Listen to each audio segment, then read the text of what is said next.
nobody wants to be with us today. He's always here. Mike will come down later then? Mike Franklin? I guess. I guess, yeah. As he said, Yeah, he said after. after this, yeah.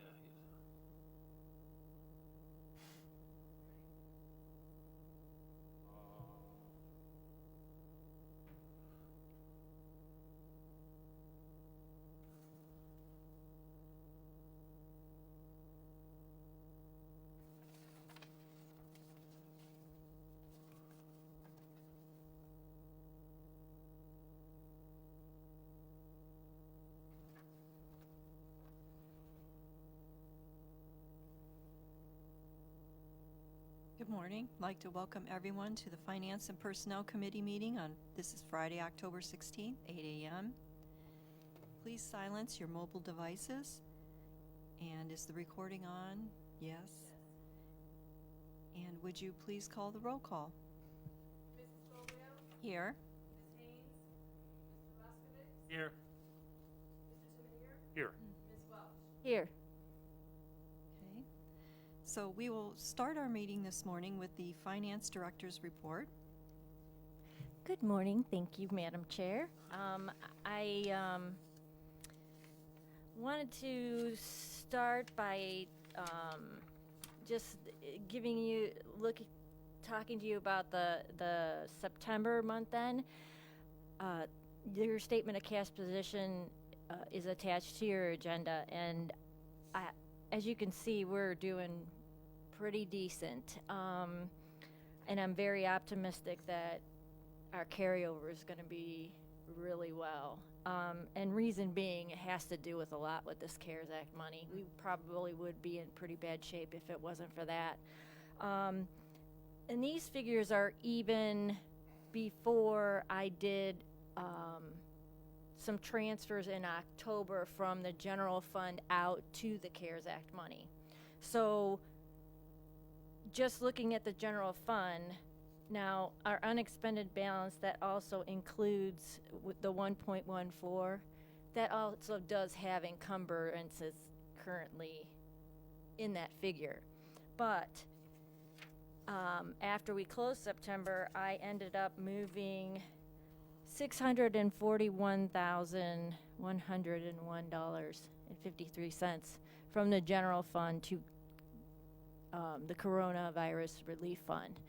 So that bumps that unexpended balance up even more. And then I also just determined the amount of money that needed to transfer for the health insurance side of it for the fire department. And there's going to be another $495,736 dollars moved again this from the general fund, putting that expense reversing the expense that we've already done, and then taking the transfer from the coronavirus money. So that's gonna, so I'm putting like $1 million back into the general fund. And does that 1.14 include that, or that'll be an addition? No, that's in addition. And so we have that money to spend till the end of the year. Correct, but preferably not. Yeah, no, I know. So if you look down under 260 under local coronavirus, so the net revenue year to date, you got $1.118 million there. Now, that's before we just got the third round this week, I think, right? Yes. Another 649,256. So and then on September 23rd, the Department of Treasury issued yet another guidance update to Q&A about how this money can be spent.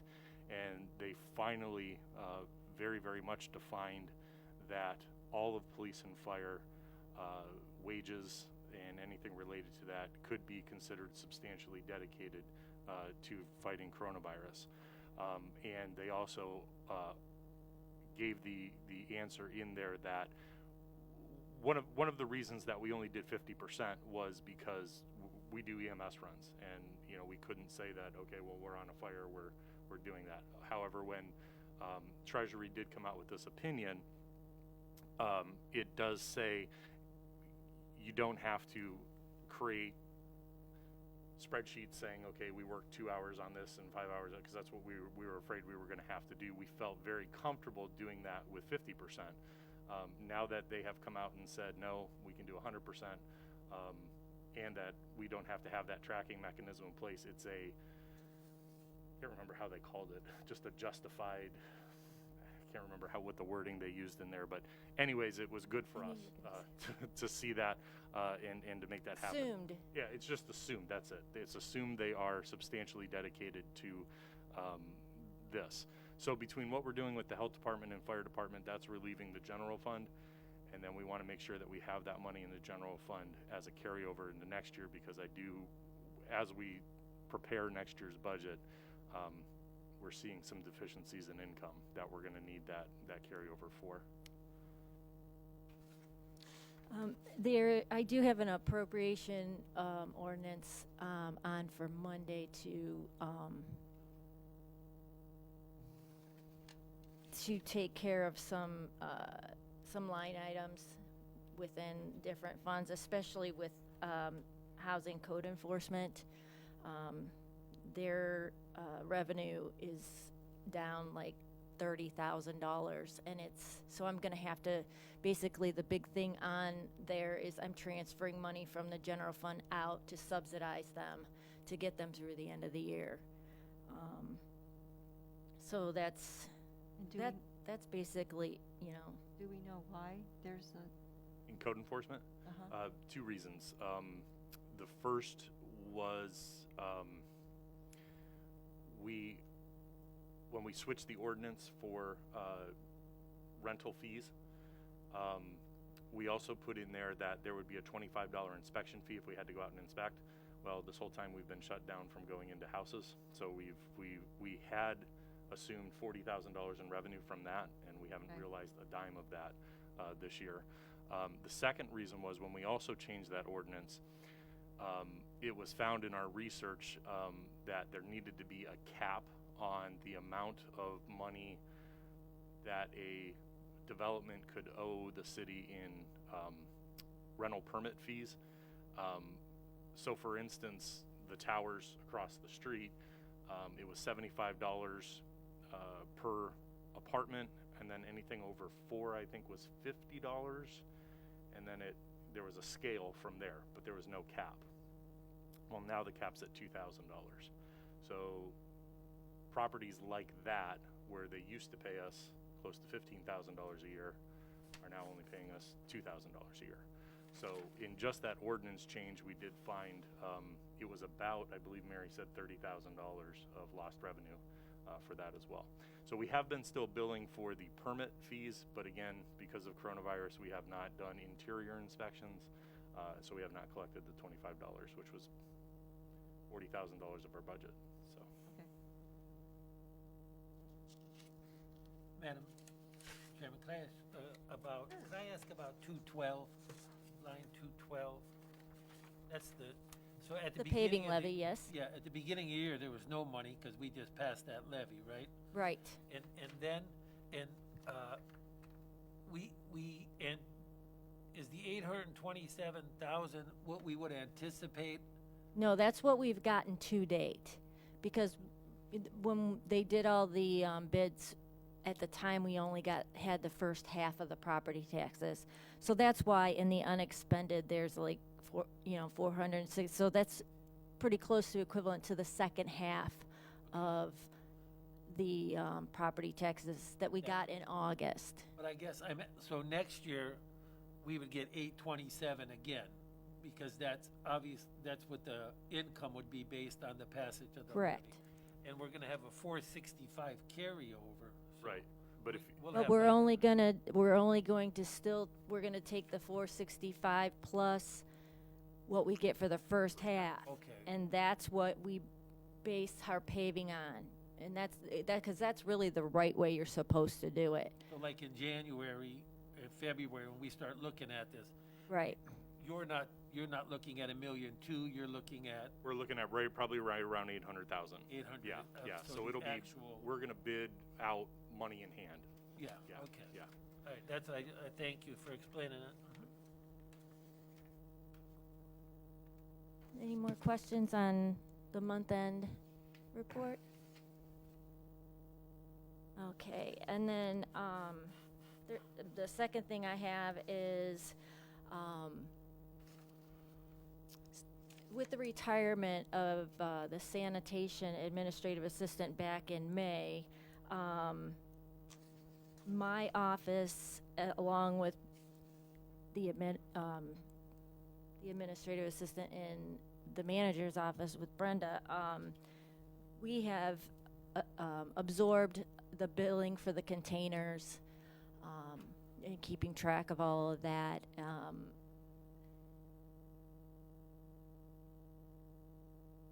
With that, Kathy used to do that? Kathy Hook, yes. Oh, okay, I didn't Yeah. know she did that. Mm-hmm. Okay. So this was the perfect opportunity for looking at what's going on in my office since I've been here. There's, no cross training. We're basically so overloaded. I've absorbed a lot of things that I need to release some of the day-to-day stuff to be able to look at and really start forecasting for the future. I need to be able to see the big picture more frequently than I am able to do now. We're basically just getting by. So what we've done, and because of the way the job descriptions were previously, they were separated instead of it being one large job description and then you just divvy out the duties. So basically what I've done is I've turned back the clock and put things back the way they're supposed to be. So I took the accounting assistant position and merged the two job descriptions into one, and then I'm going to be hiring an additional person to take over the billing, and I'm currently entering pay-ins and deposits and doing a lot of day-to-day. So to release some of the stuff that I'm doing that's that needs to be delegated. So so I'm looking forward to doing that. I've got two people in my office. One that is it would be a bump up for her, and another one that wants, it's basically the job description, but because it's different duties, he's bidding on it. So there's going to be some shifting around, and then ultimately what's going to happen is I'm going to have to hire the sewer window. So you see how that works? Yes, I do. But I'm optimistic it's going to be it's going to help a lot, because like I said, we're barely breathing. I know I'm having a hard time. So do you have any questions about? No, that's the actual, because he had to create a whole new job description. That's the new one for sanitation, and the manager will talk about that one. Well, this says- All I did with mine is take This is the yours. two and combine them into one. I put yours in there as well. Oh, you did? Yeah. it's Oh, right Down okay. I guess mine's in there. But that's the job It's description. in the back. Yeah, so instead of them being like accounting assistant / billing or accounting assistant / payroll and accounts payable, and another reason for this is we've got one person that's doing payroll and payables. In other words, every week he's got a deadline, and he can't take his vacation except for a day here, a day there, and one person shouldn't be doing both of those jobs. So that's going to separate with this along with the duties from the billing for sanitation. So this person will be able to fill in. Yes. So they'll learn every job like everybody should. Mm-hmm. But And then the other two will also learn pieces of, so if someone gets hit by a bus, right. you know, if, whatever, or all of a sudden can't come to work, between all of us, we can take care of all the different things that need to be done instead of it falling back on me. Right. I mean, not that I'm happy to do it, but it takes away from what I was hired to do. Exactly. And Everyone should be cross-trained. and it Yes. creates a hardship. It really does, especially when people are on vacation Yes, I agree. and the job doesn't get taken care No. of. And that's how it was when years ago I knew pieces of everyone's Everybody's job. Yep. So, Go ahead. If it's somebody who's in your department already, who's been there since, say, 2011, they would go at the one rate, and but if it's somebody we hire, they'll go at the second rate. and I can tell you that they're both after, they're both after 2012. They would go after the second rate. Would it still be like would it be an increase for them at least? For one. For one? Mm-hmm. The other is just kind of like a lateral type thing, Oh, okay. just assuming different duties. So basically, I'm spreading the love. And I still don't get that hired before and hired after. So in 2012, when we negotiated that contract, we were looking at wages across our communities and other communities of what municipal employees were making, and the decision at that time was anybody hired after that date was going to be brought in at 10% less than what the current rates were, to try to get numbers back in line, without having our senior staff take a pay cut. So that was a negotiated outcome with all of the unions, and it's stuck like that since then in each contract. So these people that were hired prior to 2012, if somebody's hired off the street, they make $2.85 more than somebody who's been here. No, anybody hired after 5/1/2012 makes that rate, whether it's new or okay, internal. okay. I was gonna Yeah. say, God, Yeah. that just doesn't make sense. I'd be Yeah. a little upset. I Yeah. see what I get. Yep. Got it. Yep. I read that wrong. Okay. Does anybody have any more questions? Okay, so do we have to make a motion to bring this out, or? Actually, you'll have a payroll ordinance on Okay. Monday, and Okay. these positions will be in the payroll ordinance. Actually, the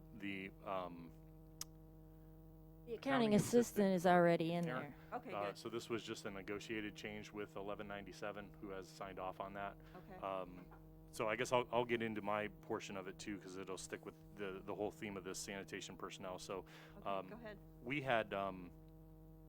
we had always wanted to do something different down at Sanitation and Public Works, because you had two administrative assistants sitting within 300 feet of each other, running two different departments, and the workload seemed appropriate that we only needed one administrative assistant and one secretarial type person. So this actually does take some weight off of sanitation and off of, not as much weight off sanitation. It does take some weight off of Public Works. So what we did was the Public Works administrative assistant will now take on the duties of the sanitation payroll and purchase orders. So that person absorbs those duties, and then some of the salary of that person can be taken out of sanitation. The other duties will be spread out between the job that we created of office attendant, light equipment operator, and you do have that job description in your packet that I handed out there. This person will be at the sanitation yard, answering phones, doing pay-ins, accepting money at the window, running the scale, but mostly answering the phones and getting issues out to the guys on the road and working with the foreman there. If there's ever a time where we're short on the trucks, that person can also go out on the trucks or run the scale, whatever we need them to do. Plus in some downtime, if there is any, maintenance in the yard, cleaning of the offices, all those different things as well down there. So that position is going to stay down at down at sanitation. And then we did modify the job description, which is on the second page of the packet I handed out, of the administrative assistant, just to put at the top of it sanitation, which was accepted by the unions. And then the last piece of this is the accounting assistant that Ms. Welsh spoke of, who will now handle the billing of the containers, receiving the money for those containers, doing pay-ins for that. So that person will also, a portion of their salary will be paid out of sanitation as well. So this is not all general fund money coming in there. Now, if they do any, I think the other idea with the new hire is that they will also absorb some of the sewer billing. So I don't believe much, if any, of that person's salary will be coming out of the general fund. Maybe a small percentage, but most of this will be coming out of sanitation and out of wastewater, because as Ms. Welsh mentioned, they do need help doing billing for both of those things. So it saves us from a higher salary by putting by redefining departments, making it a little bit more efficient, spreading some work out amongst other staff, and getting some, like I said, it's something we wanted to do for a while. So in your, on Monday, you will have a payroll ordinance that includes the office attendant, light equipment operator, and that's basically accepting that position. Mr. Manager, Yes.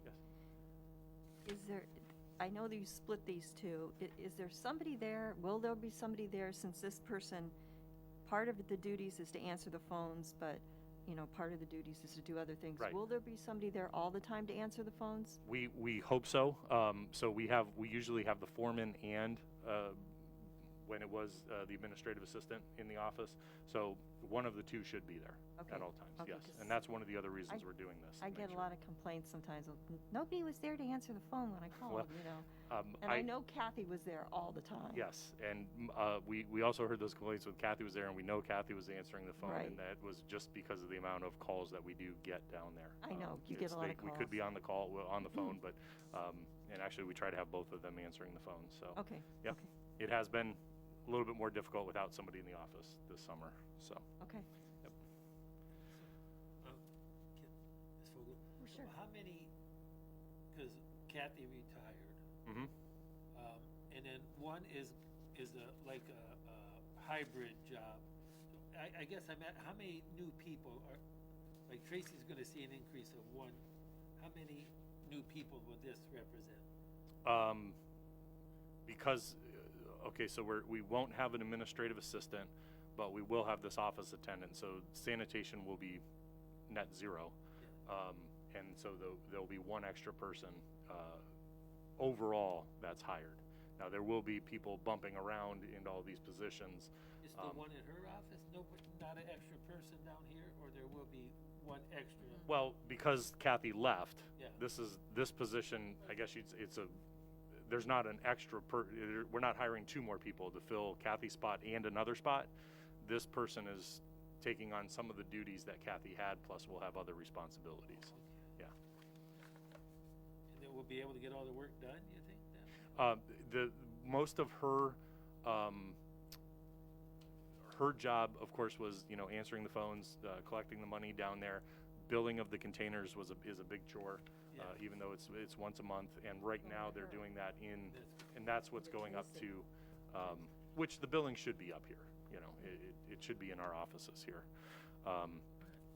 So yeah, we will be able to get. Plus, we'll have a little bit of flexibility.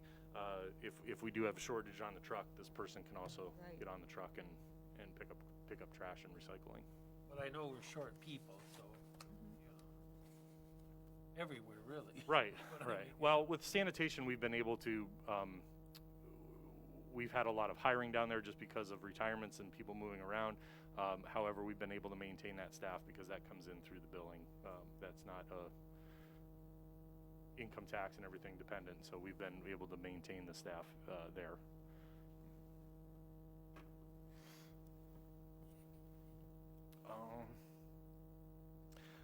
The only other thing I had on here was the third round of CARES Act, which was already mentioned. You know, we are, because of that new change, we are able to shift a lot of that money from the general fund into CARES Act expenses. So that is a good thing looking in the next year.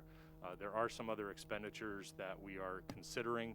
The difficulty with this, and apparently there is some, we've been fighting for it, but there is some legislation trying to get through.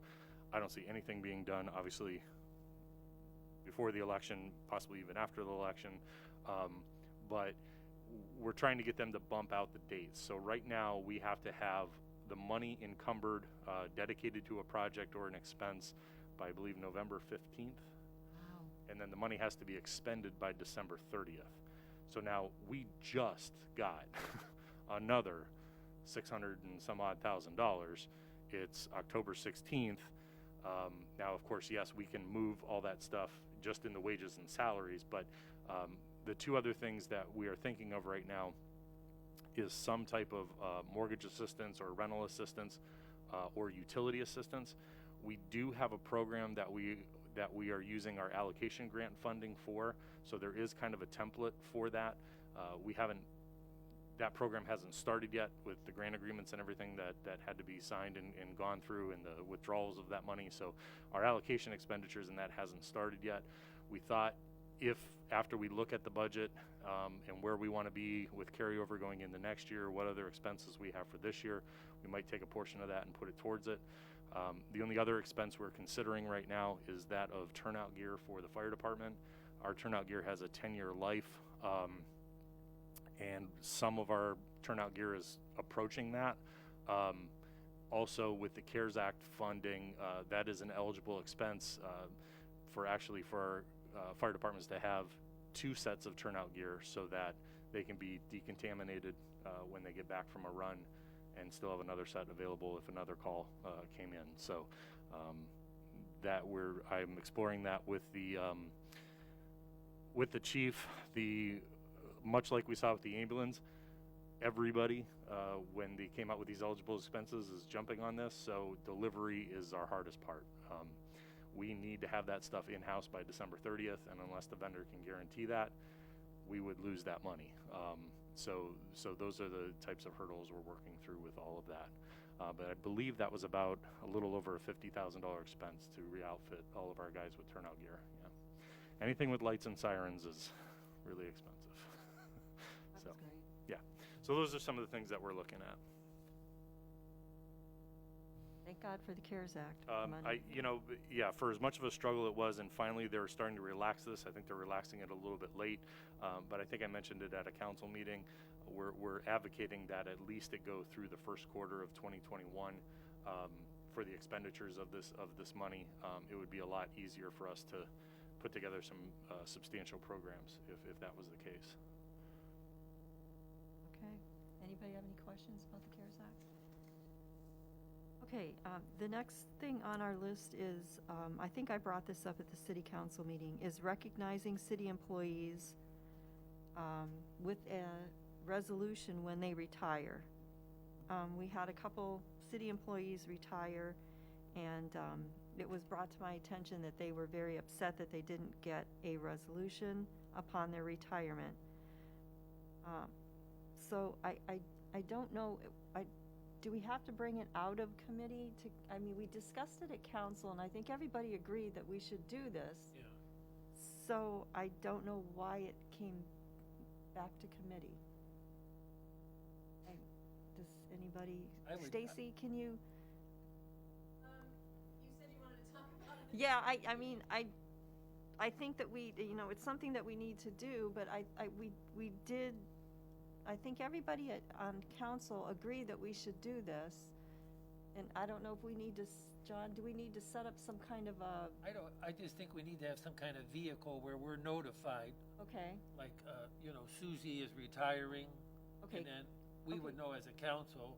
Okay, Carolyn, I think Carolyn would maybe be the one that knows, of course, that when someone's going to retire. So I think Carolyn should be the one to let John know when someone's, or let the council president Yeah. know when someone's retiring. Yeah, council president and the clerk, and then we can Right, bring it to the next meeting. We'll need a resolution for right, a so retiree. and so. And then, like you say, Carolyn would know how many years they were with us and Right, and this can- and that. So, yeah, we that's certainly, I think, a nice, worthwhile thing, Yes. and an easy thing to do. Yes.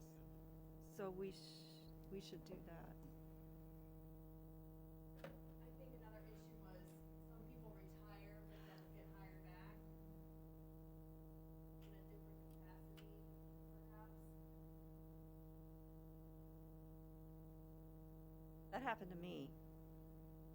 I mean, I retired and then, but still, I did retire and that was it. So it was still a retirement. Yeah. Yeah, how many years had you worked when you got when 34. 34? And then Well, I yeah, worked 2 years after that, And then so. 2 years after that? Well, 34 years, you certainly want to, like, Yeah, denote that. it was and, still an ending, I mean. recognize that, yeah. Mhm. Oh, and Some of our contracts actually state retirement is considered a retirement It when is. there's a change in the PRS status. Mhm. So It was a there little- are some people that say they retire but then keep the status. I don't know what that really does for them, but And I think after I retired, it really changed where it's really hard to come back again. right, yeah. And I think it's almost impossible to come back again because they really, the police department's a little different. They have that drop program. Right, But as far as right. the city employees, it's really hard to come back. It's really hard to do that. So, yeah, I lost my train Yeah, of I think thought. we just get notification from Carolyn or the department heads Yeah. or And whoever if- that somebody's If you retiring can't, after you so know, many if they years. have a party, or if they don't have a party, maybe we could have them come to council and just, if they have a party, if Jim can't make it, maybe the president can go or something. And we did say something about doing that for Marie since she was the last one with 45 years. Maybe we can have her come to council meeting and give her hers, and then we'll start from there. Okay, does anybody have anything? Oh, Mike. I'm sorry. Okay.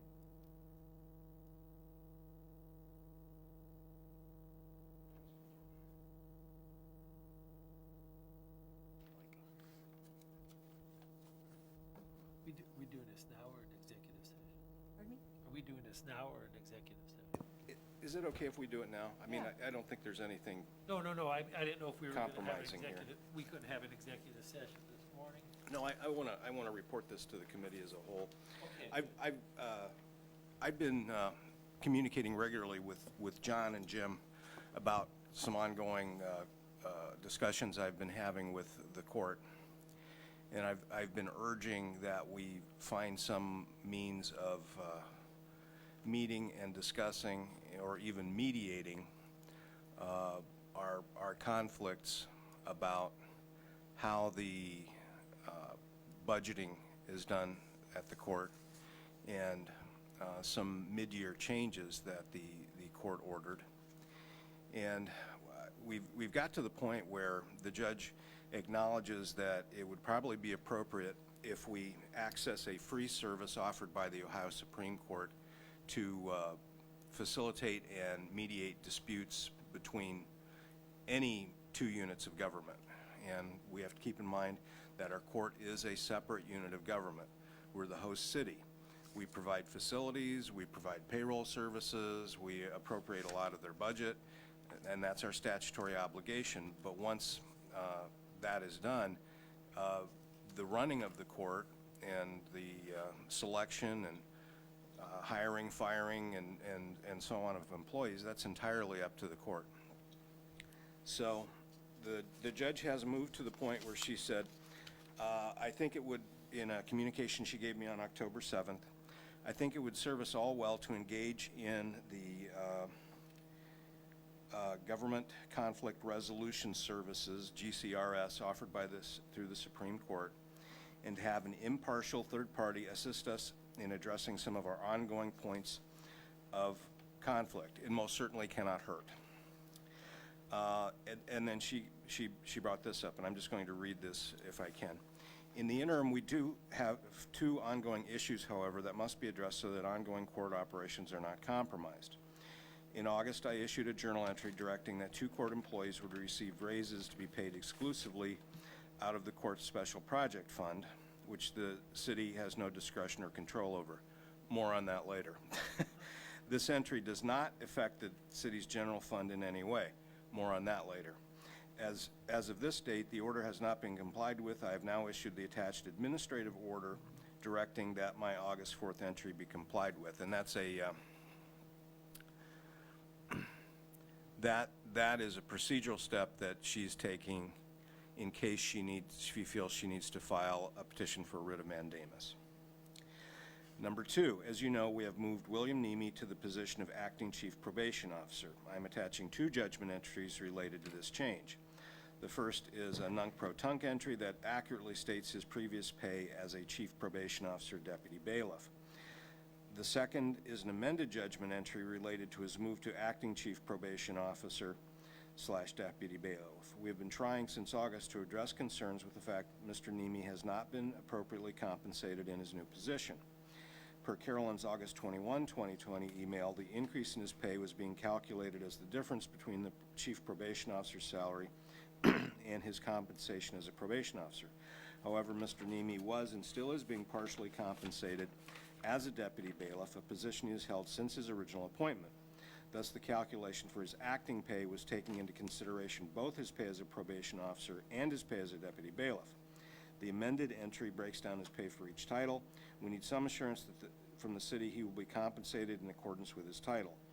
I will note that by appointing Mr. Nemi as acting chief probation officer and not appointing a new chief probation officer for the remainder of this year, we are actually saving the city funds. These issues have not been addressed since August. The city continues to meet, yet they are not discussed. They need to be discussed now as we have employees who are working and not being compensated appropriately. I ask you to work with the city to address these matters. I look forward to hearing from you regarding mediation. I hope you will consider it as a viable option to address and hopefully remedy the root of the ongoing issues between the city and the court. I see this as a significant movement on the part of the judge, and while I've not been through the GCRS process, I would like to recommend that the committee recommend that we embrace this. And secondly, some of what the judge says is mistaken. It is true that the Special Projects Fund, which is to be supported by court costs that the judge imposes, is solely under her discretion. You know, if she wanted to provide kibbles for dogs at the APL with it, she could do that, and it would not be anything that the city has any fight over. However, when in looking at the research, when she orders things paid out of the Special Projects Fund, there has to be money in that fund. And in working with Tracy, the court is not, as in other divisions of government, the court is not collecting at this time the costs that were projected to be collected. They're a couple of $1,000s down at this point. And secondly, one of the 2 officers that she ordered get raises is paid 50% out of the general fund. So there's not enough money in special projects to handle the raises for both officers. It would have to be supplemented by the general fund, and I can bring this to her attention and see if that results in a modification of her position in any way.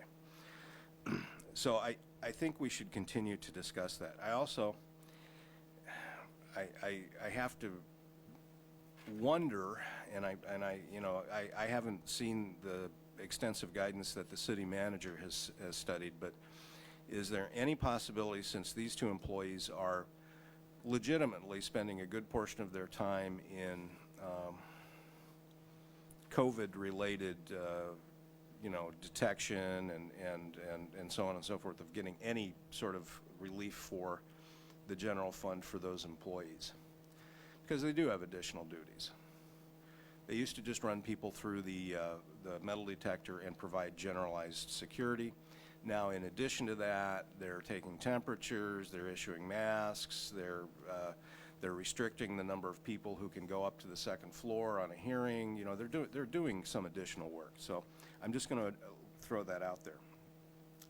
Secondly, I think the judge is correct in her statement about Mr. Nemi. And they have not replaced Marie Renier. So the number of bodies in the probation department is down by one, and that is saving them and the general fund some money. Yes, they did. Mr. Nemi's doing Ms. Renier's job, and Mr. Rainey is doing Mr. Nemi's job. But Mr. Rainey was already on payroll as a bailiff, or an assistant bailiff, deputy bailiff. His name's Rainey, or I thought it was Raisin. Rainey. Jeff. Raisin. I just know him as Jeff. Sorry, Raisin. He was paid out of the special projects fund. Now he's out of the general fund. Okay. So, but they're gonna end, I mean, I'm assuming they're going to replace the amount he was paid out of the special projects was minimal. I mean, he's Right, on that it's sheet that I part-time. showed you. But, as far as, but, yeah, I mean, so that's still the same amount of people in probation, because he moved over there. And then Nemi's been bumped up to chief probation officer. Right. Okay. I understand that, but when we spoke earlier this week, you did indicate that, yeah, it is saving the city some money. Yeah, slightly, but I haven't had a chance to really Okay. dig into it yet. And- Only because I had to deal with the other stuff. And I understood also that basically, end of the day, if we did everything. Oh, and may I interject? Mhm. Mr. Nemi's been paid double, we've been paying Ms. Renier from August to October, and then bumping up Mr. Nemi more money from August to October. So we've been double paying him, plus paying Ms. Renier, so whatever we saved, we lost. Yes and no. I guess what I'm coming back to is, and if I misunderstood you, Tracy, please excuse me, but looking at all of the funds that they have collected or in the process of collection and what we have appropriated to them, if we do what the judge says, they'll squeak through this year. Correct. You're They- talking general fund, or you're talking the special project fund? Well, I'm mixing a little bit here, because obviously if the special projects fund doesn't get that extra Okay. $1,500 or so dollars that we project it will not get, that would have to come out of general. Right, so, correct. So my projection is that their revenue for this year, will be down about a couple $1,000s.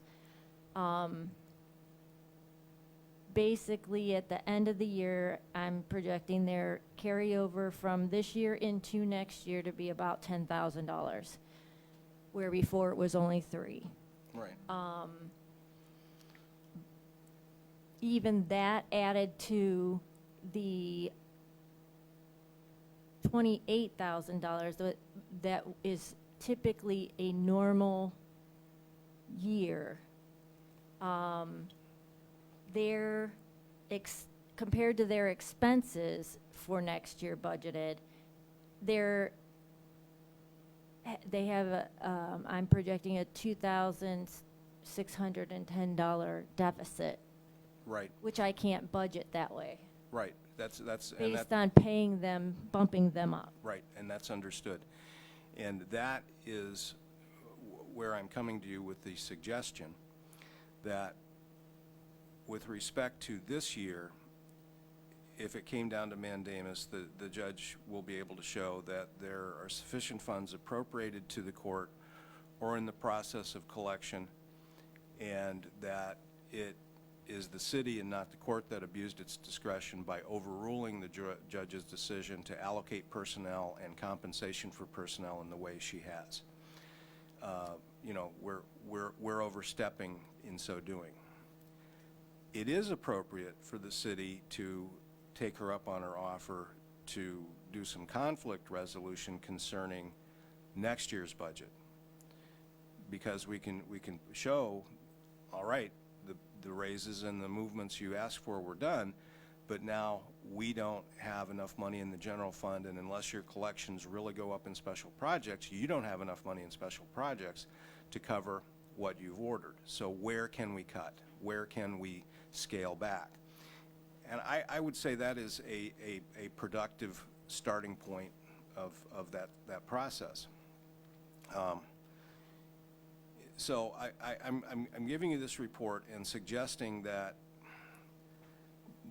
the most responsible move for the city will be to go ahead and accept the judge's latest administrative orders and attempt to comply with them, and to firm up her commitment to some dispute resolution concerning next year's budget. That's my suggestion and my recommendation. Mr. Franklin, can I ask a quick question? Sure.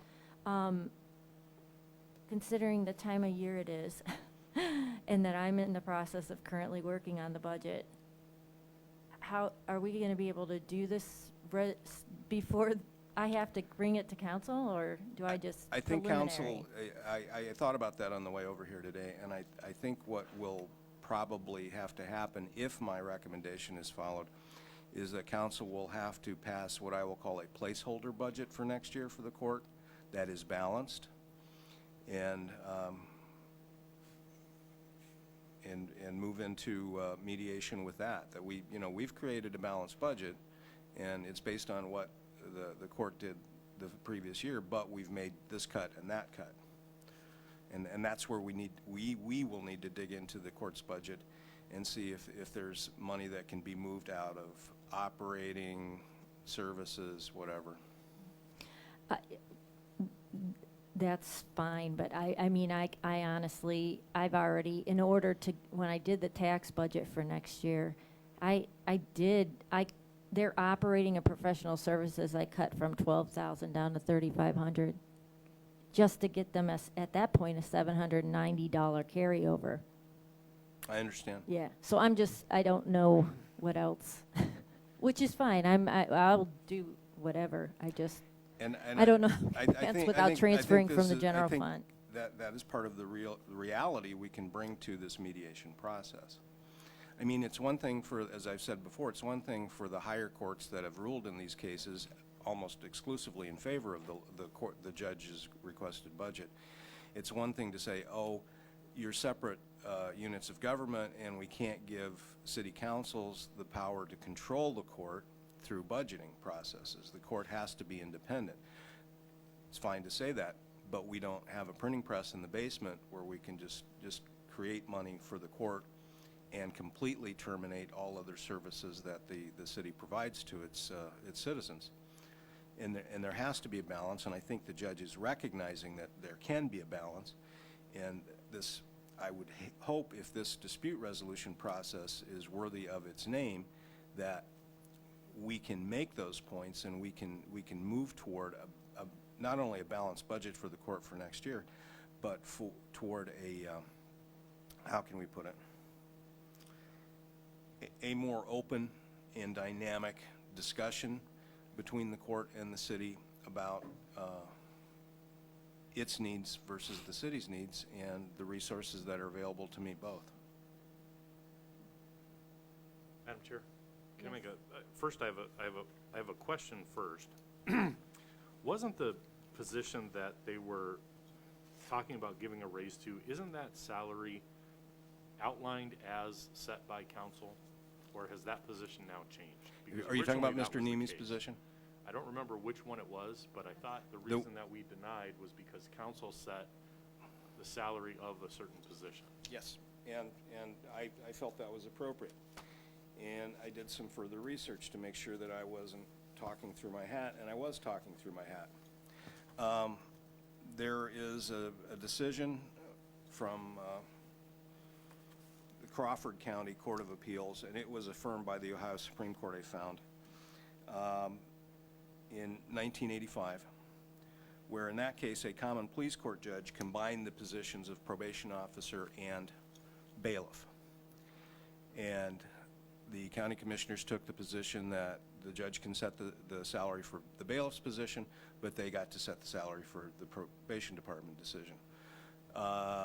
The Court of Appeals and the Ohio Supreme Court said, nope, the judge wins. The judge, as soon as it's a bailiff, it's a bailiff, and if the judge wants to give that bailiff additional duties as a probation officer, that's within the judge's sound discretion, and the judge gets to set the discretion of bailiffs. Okay, so It's not 100% on point because it deals with common pleas courts. Common pleas courts are created by the Ohio Constitution. We have a slightly different statute dealing with municipal courts. Municipal courts are created by the legislature. I don't think the Supreme Court's gonna turn on that dime. no, But, I mean, the courts always rule in the court's favor, so I know I agree but with you there. apparently the prevailing law, and I don't see that this has ever been successfully challenged, is that if the person is a bailiff and the person is assigned duties as a dishwasher, the judge gets to set the salary. Okay. So the other, I guess just a few comments on this. So, you know, when this was first brought to the attention of council and to all of us, the idea of the raise was to keep the employee because they were going to move to another job in another municipality. So that was the reason we had to jump on it so quickly. From what I understand, that raise was discussed with the employee and somewhat promised, and now we're in the situation we are. Then secondly came along, well, now the raise is needed for COVID issues because we're doing all this extra stuff. Now, I applaud very much so. You all know my feeling on COVID. I applaud the judge for the steps and things that she's taking at the court to help mitigate this. But temperature checks, handing out masks, all that fun stuff is not required. I'm glad that she's doing it. We don't have that type of thing in this building. We have a bank. We have other tenants in this building. We have just as many people walking in and out of this building as any other facility. And now, in the latest letter that we got, the raise is for parity. Now, I don't know if we have gone and looked at the county.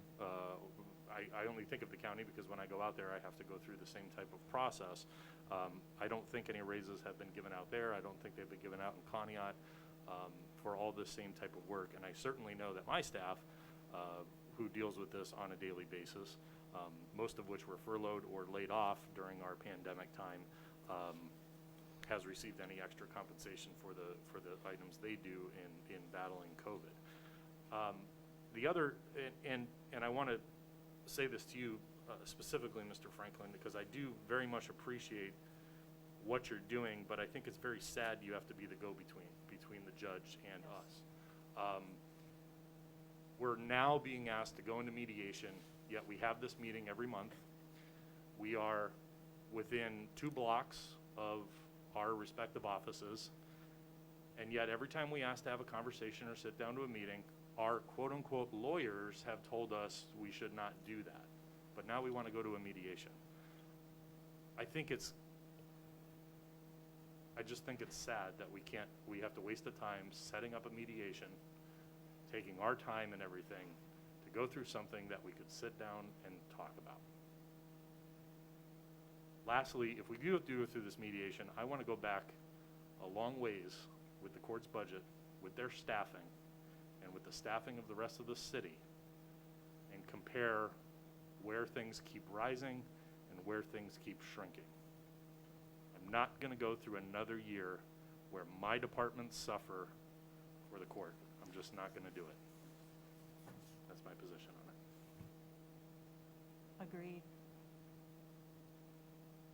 Yeah, Mr. Franklin, I do feel for you having to come here and be the mediator through all this. I applaud you for doing that.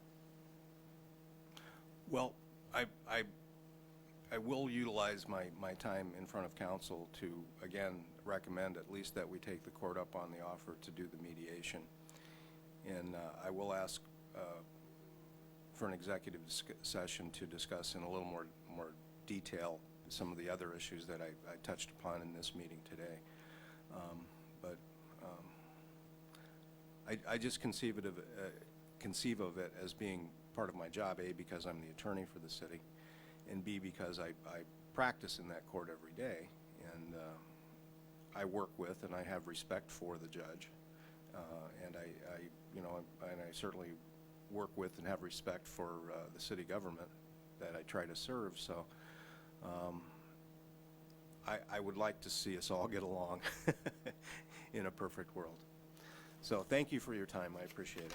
Mike, I just want to say too, if I may, I sort of want to apologize because I get your emails, and if I don't respond quickly, because I have to admit, I'm sometimes confused about all of this, and because there's so many different titles. Yeah, it's complicated. It's very complicated. So I appreciate, as I echo what everybody else says, and I hope you don't take my delay sometime as being rude or not interested. It's just I'm trying to figure it out. No, the I best can. never jumped to that assumption. I assume you're mulling it over. You're Thank you very digesting much. it a little And bit. like I said, I same thing. I appreciate so much the position you're in and the work you're doing for us. It's just complicated. Even now, I'm like trying to keep up. You know. So, Well, thank you. thank you. Thank you, Mike. Okay, so meeting is adjourned, and our next meeting will be Friday, November 23rd at 8 a.m. Thank you, everyone. I like to do that.